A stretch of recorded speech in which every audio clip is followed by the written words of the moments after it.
Rwanda, la vérité sur l'opération turquoise. C'est le titre de l'ouvrage que notre invité Afrique d'aujourd'hui, sur plus de 650 pages, le journaliste d'enquête et essayiste franco-camerounais Charles Onana, a jeté un pavé dans la mare. C'est très simple, c'est parce que l'histoire officielle est fausse, et c'est surtout parce que pendant 25 ans, on a essayé de nous imposer une version, mais lorsque j'ai consulté les archives des Nations Unies, je me suis rendu compte qu'on nous a beaucoup menti.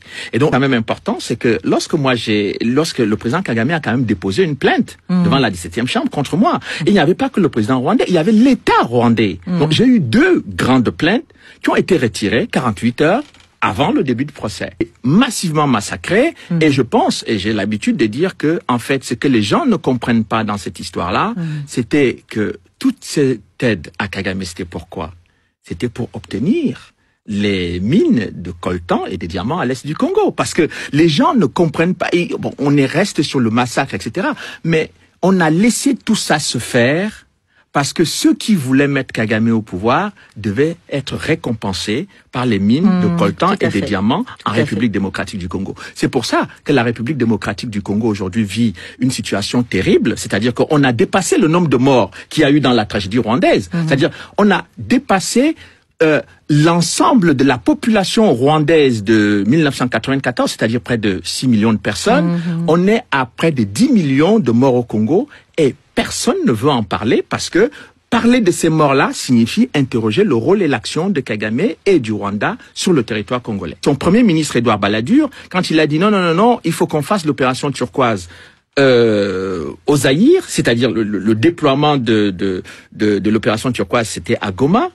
Mais le premier ministre Balladur n'a pas compris du Rwanda, n'a pas compris que, en fait, Goma était l'aéroport international du trafic de diamants et de coltan que ceux qui avaient placé Kagame au pouvoir allaient utiliser après pour exploiter les ressources du Zaïre. Voilà la stratégie qui a été utilisée. Et quand on ne comprend pas cette interaction entre les mines de coltan et des diamants et de tous les minerais de l'Est du Congo, on ne comprend pas ce qui se passe sur ce on va appeler le génocide au Rwanda. Le politique, c'est qu'on comprenne que la prise de pouvoir de Kagame est liée au renversement de Mobutu, puisqu'en 97, c'est Kagame qui vient renverser le maréchal Mobutu avec l'aide des États-Unis et de l'Ouganda. Qui, soit dit en passant, beaucoup de Congolais ont toujours soutenu cette thèse et ne sont pas du tout entendus jusqu'à présent. Mais aujourd'hui, ils ont des éléments de preuve. C'est-à-dire que, je vais encore beaucoup plus loin que ça. C'est-à-dire que ce que j'appelle l'invasion masquée du Zaïre en 94, quand j'ai analysé la stratégie militaire d'occupation territoriale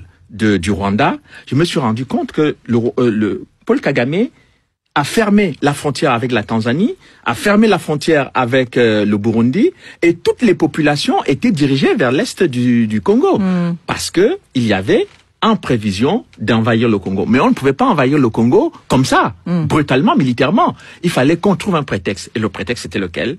Qu'il y a des génocidaires qui sont réfugiés à l'est du Congo. Tout à fait. Et depuis plusieurs années, les génocidaires se trouvent autour des mines de diamants et de coltan de la République démocratique du Congo, dans lequel on trouve de nombreux rapports des Nations Unies qui démontrent que le Rwanda pille les richesses du Congo et vend le coltan à Kigali. D'accord. Alors quand même, le Rwanda est présenté comme un modèle pour l'Afrique. Il en est un sur le plan économique.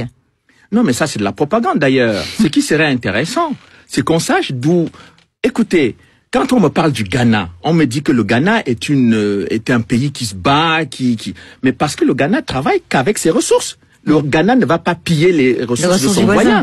Bon, alors, le Rwanda, il faut qu'on nous dise d'où viennent les ressources du Rwanda pour faire ce qu'ils sont en train de faire au Rwanda.